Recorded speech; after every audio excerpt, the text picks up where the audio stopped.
Good evening, everyone. It's such a pleasure to be here. This is my first time in Sweden, and I'm enjoying every moment of it, except for the weather. But other than that, fantastic. It's so good to be at a conference about the internet, because I remember my first internet conference. It was in 1992. There were about 100 people there. All of them were computer scientists or computer science students. And despite the fact that we were telling the entire world that the world was about to change, no one believed us. At least no one believed me, because I was 19 years old and awkward and shy, so that wasn't working so well. But it taught me one thing. It taught me to trust my instincts, because in fact it did change the world. My second book is called The Internet of Money. And the reason for that is because the technology I'm going to talk about today is about to transform the world in equal measure, and will also transform the internet itself. Bitcoin, an invention created on January 3rd, 2009 by an anonymous creator, unleashed as an open source project, built by a community of volunteers, run as a peer-to-peer network, derided, laughed at, ignored for the first 5-6 years. Not so much anymore. People are beginning to pay attention, just like with the internet. Things that were previously unthinkable are now thinkable. People are beginning to notice that this is something more than what they are told. And what are they told? Drug dealers, pornographers, criminals. Guess what? That's what they said at the first conference in 1993 about the internet. They were wrong then, they're wrong now. And every time you meet someone who is a dentist who uses Bitcoin, or a hairdresser who uses Bitcoin, it undermines that silly narrative. Bitcoin is a protocol, and what better stage to talk about a protocol? And the moment you start talking about Bitcoin and thinking about Bitcoin, it brings up a very difficult question. What is money? And most of us, turns out, from all of the conversations I've had with thousands of people around the world, have no idea what money is or how it works. It's one of those technologies that is so deeply embedded in our culture that it has become completely invisible to us. In fact, we don't even need to think about money unless it stops working. Some countries, they realize that it stops working, and then everybody has interesting things to say about what money is. But what is money? At its very basic level, money isn't value. In fact, you use money to get things of value, products, or services, but there is no value in the money itself. And money isn't a construct of authority. We seem to think that these days, because all of our money comes from certain authoritative sources. Some guy with a crown says that this is your money, it's your money, and that's the authority it comes from. But what if money could be created without authority? What if money could be created simply through use?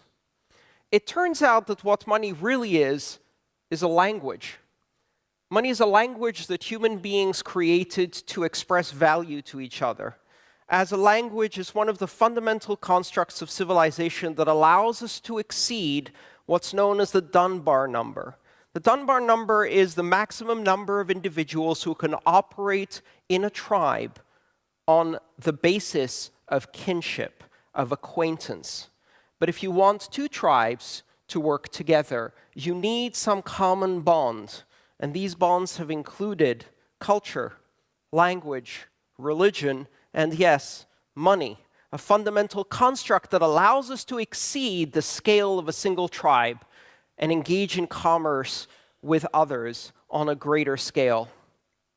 And as our money has evolved, it has been able to evolve its scale to allow us to collaborate and engage in commerce on a greater level. But money is also, ironically, a system of control, because controlling money confers great power to those who control it. And as a result, kings, and governments have always held a very tight control over money, pretty much like they used to hold over religion for pretty much the same reasons. And now that has changed. On January 3rd, 2009, the world changed because some person created a peer-to-peer protocol, a flat network with no servers, all clients, that is able to express money as a content type. As internet professionals, you may understand what I mean when I say money as a content type. Money that is expressed purely as data, that can be transmitted using any communication medium that can convey information. A Bitcoin transaction doesn't need to be transmitted over the Bitcoin network, although that's a convenient way to do it. You could encode it in Skype emojis. You could write it up and put it in a Craigslist ad. You could post it on Facebook in the background of a picture of kittens playing with yarn. Money as pure information on an open network that is simultaneously uncensorable, open to anyone, neutral, and global. There are no borders on this new technology, just like there are no borders on the internet. Everyone can access it because it is not a product. It is not a company. You do not need to register for an account. You simply download the client. And a Bitcoin client is very much like a web browser. It is the user interface that speaks the protocol to other Bitcoin clients out there. And as soon as you download that one application, you can join a global economy. And that global economy is open to anyone of any race, religion, creed, ethnicity, age, anywhere in the world. For most people, this concept hasn't yet quite sunk in. The children born today will not know a world in which banks exist. They will not know a world in which paper money exists, any more than many of the young people in our industry today have no idea what the world used to look like before the internet. How many of you here remember libraries and looking up reference cards? Okay, you're over 40, so am I. Gotcha. But the children born today will never drive a car. They'll never have a world without the internet, and they also will never know a world where banks control money, where money is issued only by kings, only by nation states. Money will be an integral protocol of the internet, a content type that can be transmitted by anyone, anywhere. But that's not enough. Let's make it more fun. Every form of money until today has to have a person behind it. Money can only be owned and managed by people, or people together forming an association, a legal fiction called a corporation. Not with Bitcoin. It's a protocol. Autonomous agents can own and manage money themselves. No people required. Imagine a corporation with no directors, no shareholders, no employees, running entirely based on scripted learning, machine learning, or maybe just a few simple heuristic rules that operates autonomously of any human action and can manage budgets in the amounts of billions of dollars. Now, at this point in the audience, we have a split. Some people are thinking, oh no, that sounds terrible. What if it's a virus? What if it's intelligent ransomware that self-propagates and buys Amazon Web Service systems so that it can grow when it's successful? What if it starts running A/B testing on itself by hiring programmers to make itself better? Yeah, all of that's going to happen. But what if it's a charity? What if it's an intelligent charity that can detect the emergence of a natural disaster and automatically and instantaneously divert large funds directly to the people most in need without human intervention? And unlike most charities today, 100% of the funds donated go to those in need. The world is about to change. Self-driving cars? How about self-owning cars? Cars that are not owned by a corporation, cars that are a corporation. that pay for their electricity or gas, maintenance and leasing fees by giving rides to human beings who pay them in cryptocurrencies. Imagine software such as intelligent articles that propagate across the internet as content and expand their reach because people read them. And as a result, they're able to buy more hosting services so they can expand their reach. This is not your grandparents' money. It's not your parents' money. This is money that is fully programmable, scriptable, that has capabilities that can be finely tuned. You can specify who can access it and when, how it can be dispersed. A whole new field has opened up, which is now called smart contracts.